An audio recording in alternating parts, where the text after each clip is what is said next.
Tayo sa Kaidan, Hagdan, para makita natin ang buong view po dito guys. Ayan.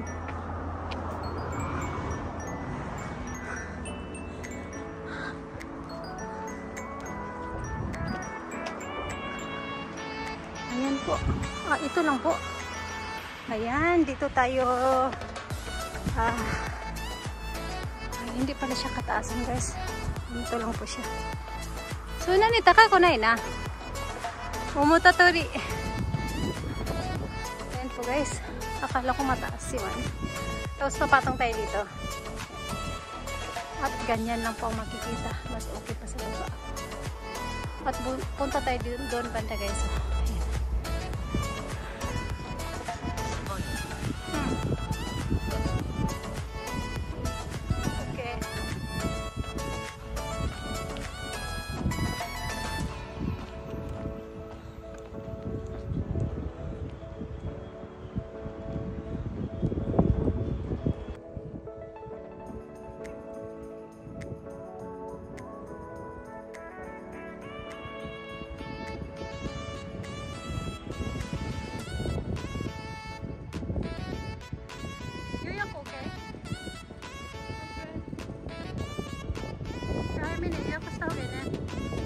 Kamusta?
Kami sa lugar kung saan nag-check kami kung saan pwedeng mag-fishing. Adik lang talaga guys kasi next month babalik kami dito po sa Okinawa. So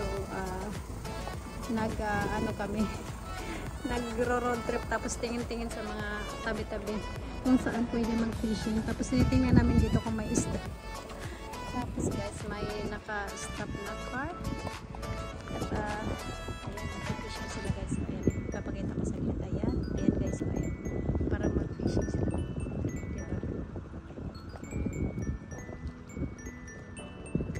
For me talagang nag-i-enjoy ako sa fishing kasi nakakatuwa naman talaga pag makahuli ka. At kahit sabihin na hindi man kadamihan yung mahuli mo, parang nare-relax kasi yung mind natin guys pag andito tayo sa dagat, lalo pag malinis yung dagat saka malinis yung seawater. Nare-relax yung yung mind ko. Kaya gusto ko talaga mag-fishing kaysa gagala sa ibang lugar. Dahil almost naman talaga na na galaan na namin ang buong Okinawa. Guys, mag-fishing sila. Guys, dito tayo napunta at andun yung sasakyan natin. Tapos umakyat tayo dyan.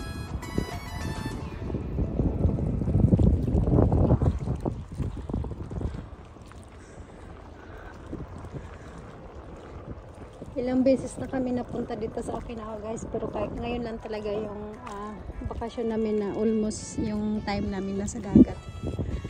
Kahapon buong araw kami nasa dagat. Asa ka na utay, ora. Uro. May isda guys, oh. Amo na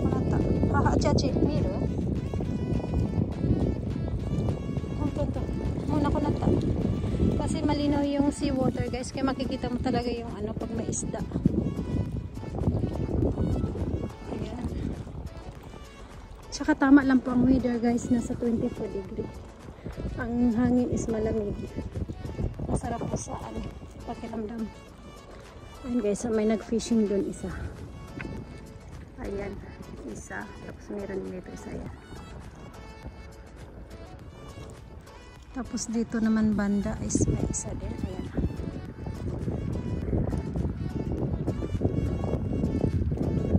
Ayan harap guys. Isa po yung cemetery. Okay, so ganyan po ang style ng cemetery dito po sa Okinawa. Kakaiba.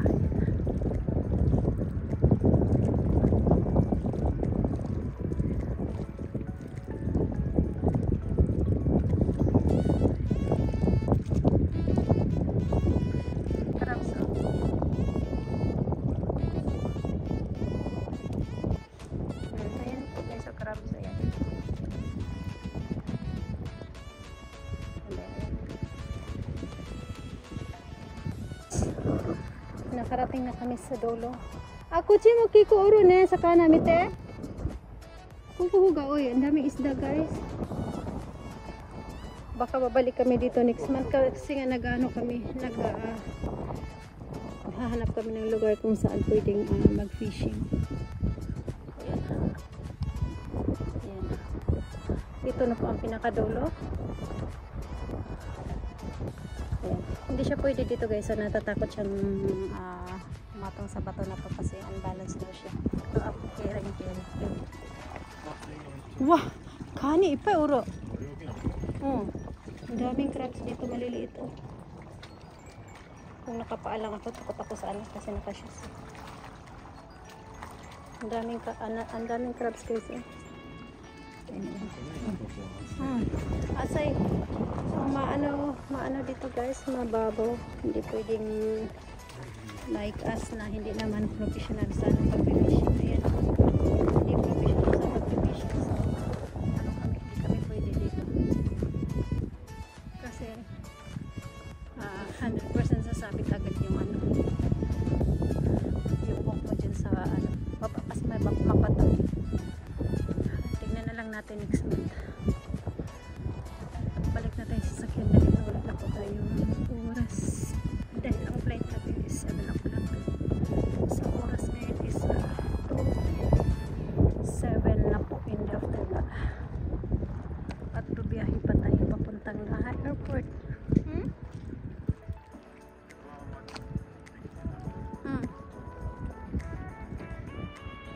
Inang sakana ng fish guys. Tingnan nyo naman anong klase isda yan. Wow, ang laki! Oh my god, ang laki guys. Ay, klase isda yan. Oh my god.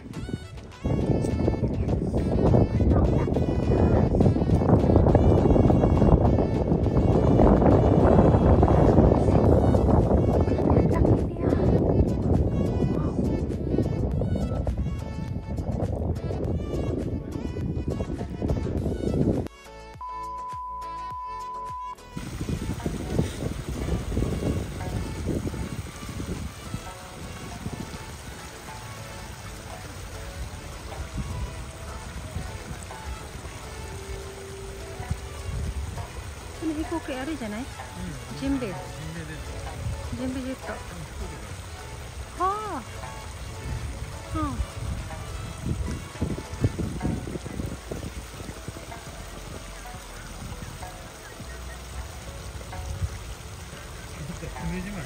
Kumijima ka na?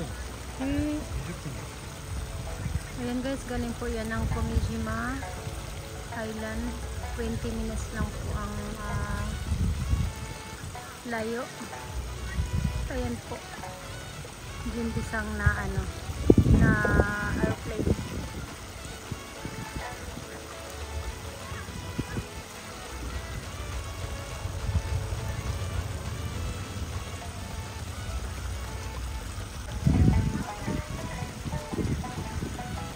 Ay galing sa Seoul, Korea.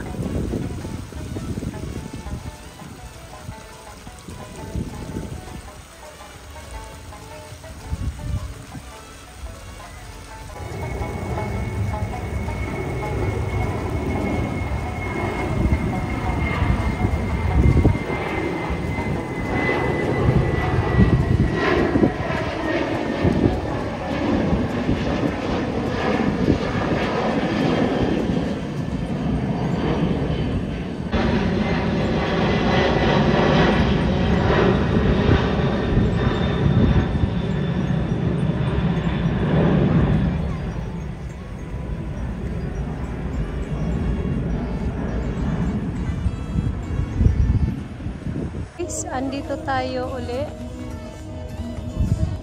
Ayan po, dito po tayo kakain ng lunch guys. Before tayo pupunta po ng Naha Airport.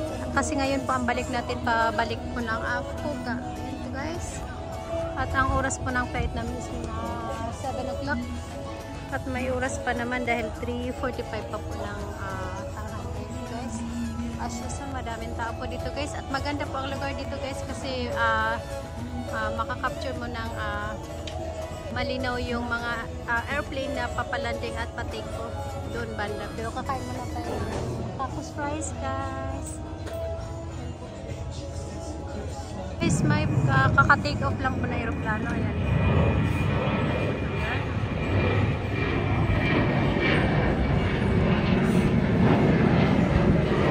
Ito yung food natin na order na tacos. Ayan guys.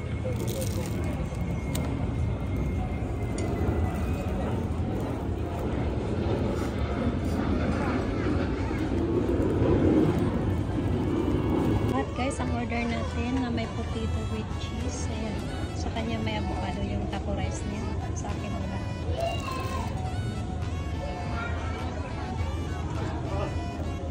Ito po yung lunch namin na po guys. Is ano na rin.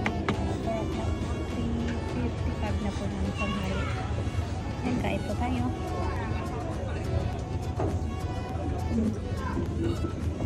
So oishi. Oishi?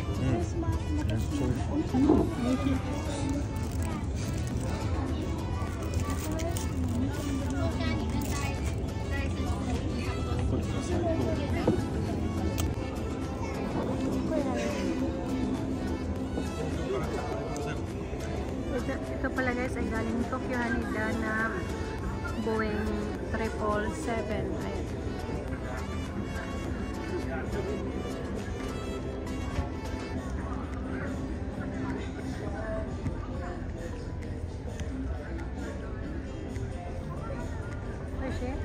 Bukata. Ang sarap daw ng food namin guys.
Ito din po guys ay 777 yung kakalapag lang po na aeroplano.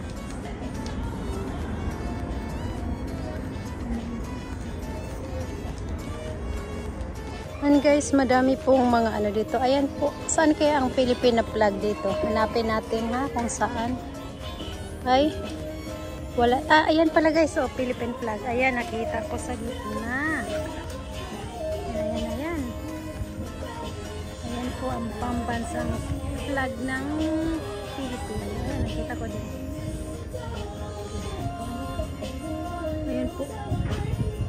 Tapos iikot natin ang camera. Ang sarap ng mga food dito guys. Ayan pala, Wagyu hamburger pala dyan sa baba guys.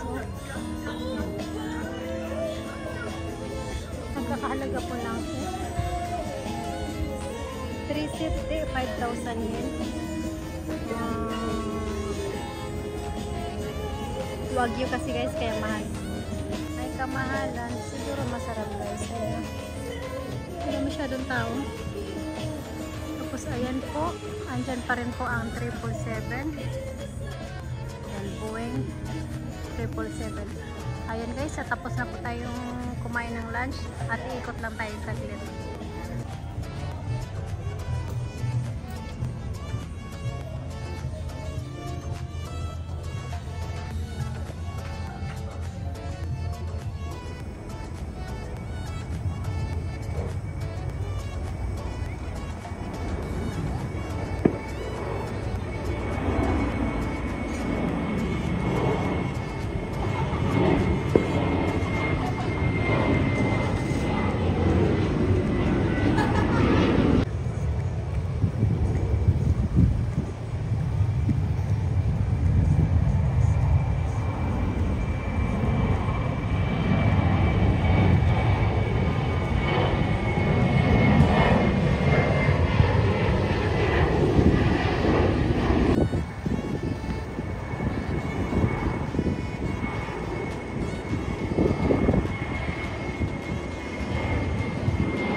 Guys, paalis na po tayo dito at last ko na po itong video dito po sa anong lugar ba ito? Sa tayo ganun. Ayan po guys, ang Skymark. Ganda magtambay dito guys.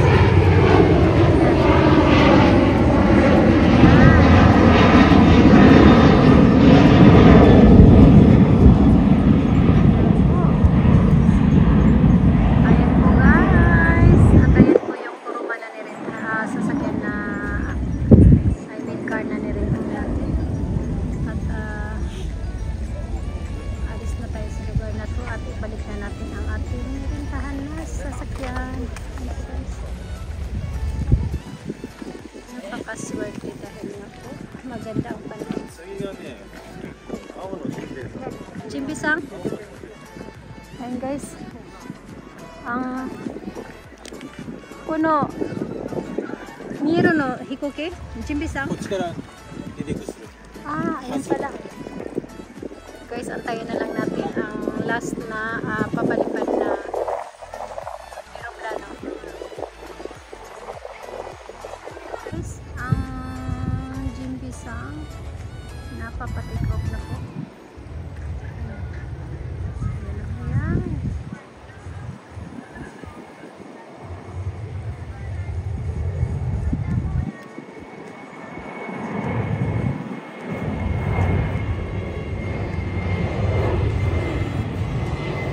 Dito na po magtatapos guys ang aking vlog for today at maraming salamat po sa panonood. Thank you everyone for watching. See you in my next vlog. Bye bye everyone.